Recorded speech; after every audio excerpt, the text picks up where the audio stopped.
Good morning or good afternoon. My name is Nur Christina, and today I am going to be presenting about the Australia sports policy. To begin my presentation, firstly I will be talking about the introduction, the country profile history followed by the Australia sports political policy, summary of key finding, elite athlete, participation sports, SPLIS model, current issue, recommendation, and conclusion. For the introduction of Australian sports policy is that involvement in sport is considered important in the Australian culture. It all started from the British era, where during the pre-Victorian era, sport was used as a key tool to prove their worthiness and imperial loyalty. Chattial 2009 identified there are three policy waves for Australian sports policy, which is the first wave before the World War II, the second wave during the Whitlam government, and the lastly is the post-2000 era, which is also currently the sporting landscape in Australia now. It was only in the mid-1980s that Australian sports policy was beginning to be fully acknowledged and accepted as a valid domain for public investment. The reason why I choose Australia as my sporting policy to do in this presentation is because that Australia have a sporting success in a lot of Olympic champions. For example, they ranked 4th in the Olympics medal tally in Athens 2004, and in the London 2012 Olympic Games they ranked 10th in the Olympic medal tally, and they have also won altogether 142 Olympic gold medals overall. And other reasons that I chose Australia is because they has host a lot of major competition, including the Sydney 2000 Olympic, the ICC Cricket World Cup. This shows that at least Australia is a capable country to host a world-class sporting events, which elevates their reputation as a sporting country. So the purpose of all this presentation is to provide an understanding about Australia's sporting landscape, including their infrastructure, government support, while also highlighting their best practice and identify the challenges and propose solution for their sporting policy. To elaborate more about the country profile history, which is the first government is the Whitlam government, which introduced the Bloomfield Report, which focused on professionalism of Australia's sporting infrastructure, strengthening elite sports, and improved levels of community physical fitness. And the second report is the Coles Report, which suggests the establishment of AIS, Australian Institute of Sport, for development of elite athlete, national coaches, sports science, and the medical service. The federal government finally established the AIS. This is due to the response of Australia 1976 Montreal Olympic, where they failed to win a single gold medal and they only came back with 1 silver medal and 4 bronze medals. The Hawke and Keating government established AIC to support and invest in sport at all levels, and the Howard governments finally focused on elite and grassroots. Before this, all the governments focused more on elite but less on grassroots, but now Howard government focused more on elite and balance between elite and a grassroots program. And the last government, Rudd government, divided the government into federal, state, and local government. So this next slide will be talking about the structure of Australian government, which is the federal government will overlook all the national sports policy in Australia, and this state government will focus on the community sports in the state and also provide infrastructure for people in the state to participate in sports. And this local government will focus on maintaining the infrastructure and also creating a few programs in order to attract as much as people to participate in the Australian sports. For the Australian sport political policy, Australia have various frameworks to support and govern their sports activity. Some of the key aspects of Australian sports policy are the sports funding, which is funded by the government, that they provide the financial support to every sports in Australia in order to develop sporting talent, enhance infrastructure, and promote participation in the country. The next one is the National Sporting Plan. Sport 2030 is the main national plan for Australia, which sets out the country to priority and objective to participate more in physical activity. And the sports integrity, which is we have ASADA for the anti-doping, so that all athletes will compliance to the rules that is enhanced by WADA. And for the grassroots participation, few programs have been introduced in Australia, such as Active Kids and Active Aging, which is to promote and have many kids and also older people to participate in regular physical activity and sporting activity. For the summary of key finding, we can see that involvement in sport is an integrity part of Australian as it holds significant meaning in the country. And also since the Whitlam government takeover, the creation of AAC and IS have changed the sports policy in Australia, where this AAC and IS focus on high performance sport, athlete development, sports science research, and also grassroots participation. And lastly, each level of government plays a crucial role in promoting sports in Australia. For elite athlete in Australia's sports policy, it refers to athlete that who plays professional sports and competes in Olympic Games and World Championship. This elite athlete is governed by the ASE, which is responsible to achieve international elite success through sports excellence and high performance programs. Since 1989, the Australian government has provided a lot of funding to this elite athlete. For example, there's a program of Maintain the Momentum, which is to help athletes to prepare for the Sydney 2000 Olympic Games. National sporting organizations such as a football sporting organization or cricket sporting organization work closely with ASE to implement high-performance program which focus on talent identification, athlete development pathways, and coaching and sports science and research. In the history of Australia's sports government, there also have been an abuse of resources. For example, the recent case that happened is the Sport Rock scandal, where the new Prime Minister for Sport, which is Bridget McKenzie, have been awarded a grant but then have been misused because the grants that were allocated to clubs and organizations have been used in marginal electorate rather than merit-based process, which is for their importance of political rather than for the community development in infrastructure in that area. So this has raised the issue that the funds that were given to Bridget McKenzie is not transparent. And also, in Australia, elite sport, were heavily invested compared to participation sports. This is due to that Australia emphasized more on to compete at a major global sporting event and to reach a medal or trophy in major competing events such as Olympic Games and World Championship. So they focus more on the elite compared to the participatory. Since the establishment of AIS, it is solely focused on winning medal in the Olympic and tried their best to being in the top 5 Olympic nations in terms of the medal tally. For the participation parts of Australia's sports government is that there's a new national sports plan that is been introduced, which is the first sports plans in Australia, which named Sport 2030, which focus on to build a more active and healthy nations in Australia. This Sports 2030 National Sports Plan focuses on building a more active Australia, achieving sporting excellence, have a fair and safe sporting sector, and strengthening Australia's sports industry. Basically, it tries to give opportunity for people in Australia to participate in sport in all levels. To enhance this program, to enhance this policy, they have introduced a few grassroots programs in order to increase the participation of sports, such as the Sporting Schools Initiative. So this Sporting Schools Initiative is a partnership between Australian government and NSO to provide schools primary children with access to high quality sports experience. Other programs that have been introduced is the Active Kids program, which is the government will fund the sports that the primary school wants to attend by giving a voucher for them to play sports. Active Aging Australia program, which focus on elderly people to participate in sports and recreational activity. And also Play by the Rules, which is focused on to avoid discrimination, harassment and abuse and to have more people participate in sports.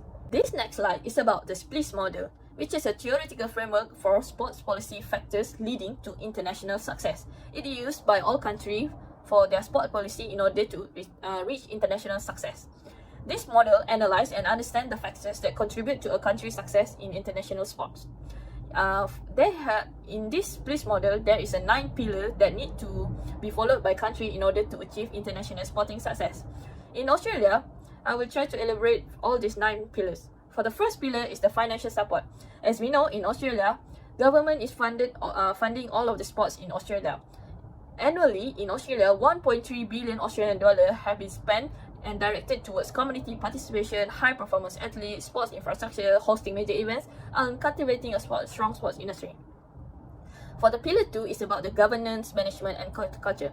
As we know, in Australia, sports is governed by ASE, which decides the overall direction of the sports in Australia, and also AIS is responsible for the development of high-performance athletes.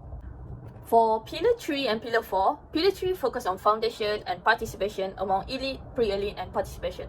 Sport in Australia is derived in the National Sports Plan 2030, which is called Sport 2030, which provides guidance for the future of sports and physical activity. The main focus of the Sport 2030 is to increase the sports participation rate and also enhance performance sports and strengthen the sports industry. For the Pillar 4 is about talent identification and development system, where Australia have their own program where they try to find new talents in the country. For For example, each state have their own NSO, and this NSO is responsible to find a new talent, and when they find a new talent, they need to develop this athlete. This NSO often collaborate with the state level organization, clubs, small clubs, and also schools to identify new talents in kids, and then they will provide development opportunity for these kids.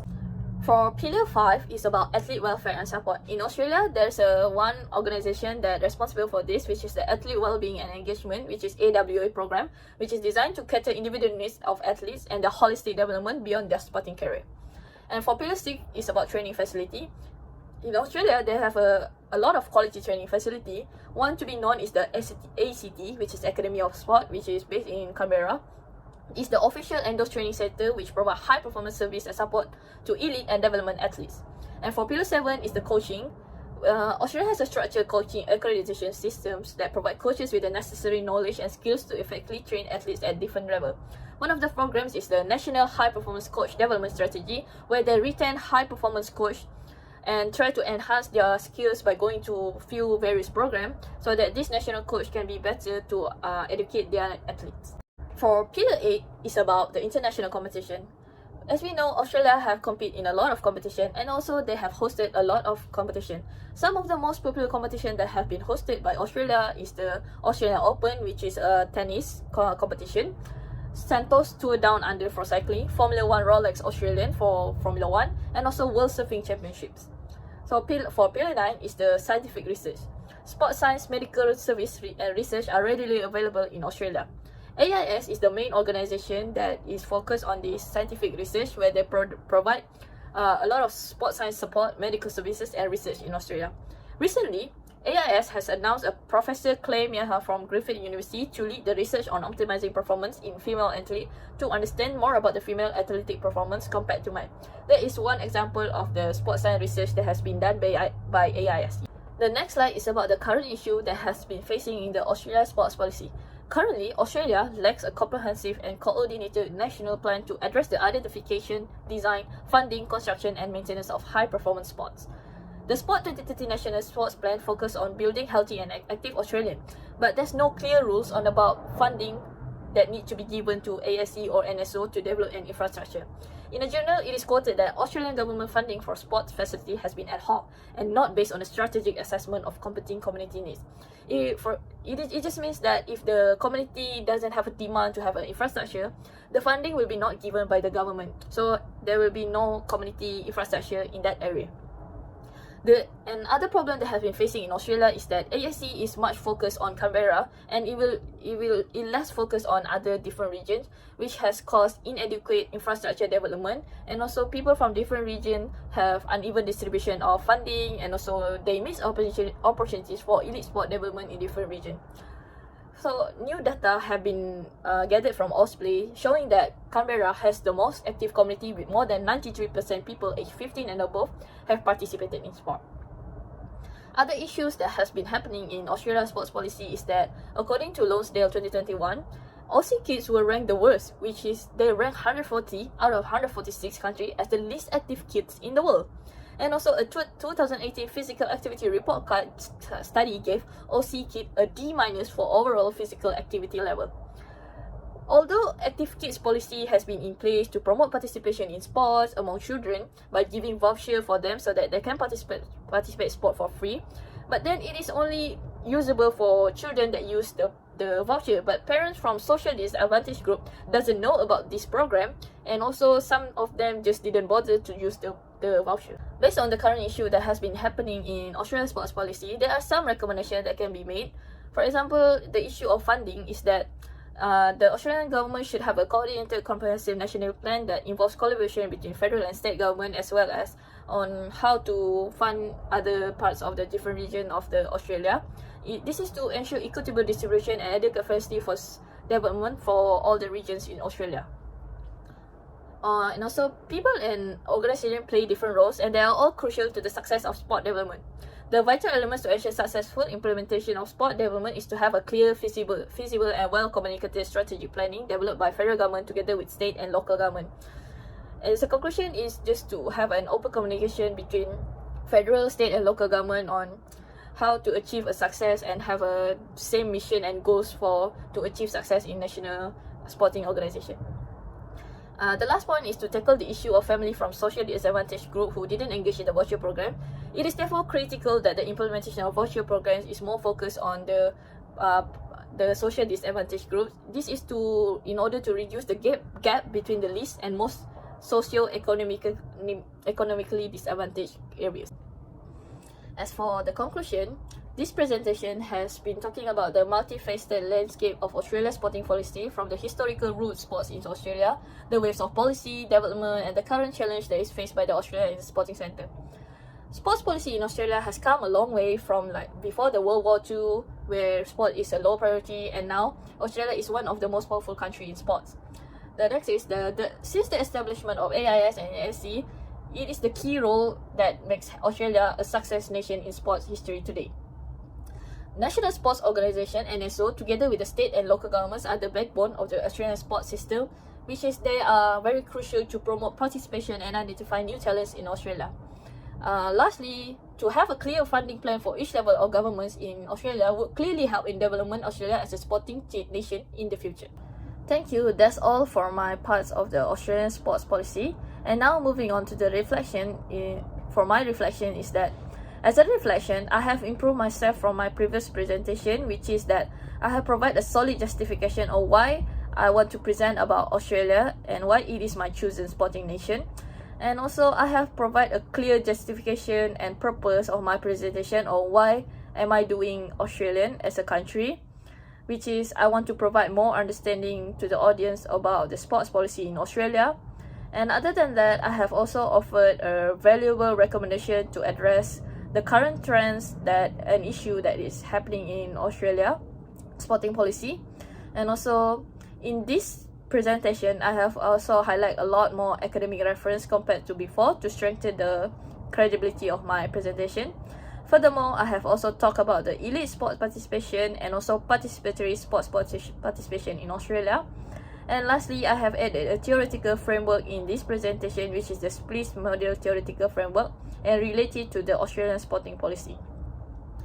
So what I have learned from this Australian sporting policy is that I have learned that it is important to have a comprehensive and coordinated national sports plan for the development of sport in the nation, which is lacking in Australia's sports government. This has led to uneven distribution, inadequate planning, and missed opportunities for elite sport development in different regions. And also, I have learned the importance of inclusivity and diversity for people in different and diverse backgrounds. And so, there is also a need of focus on grassroots and community participation in Australia. Additionally, it is very important to have a clear communication with each level of government in order to achieve success in sporting nation.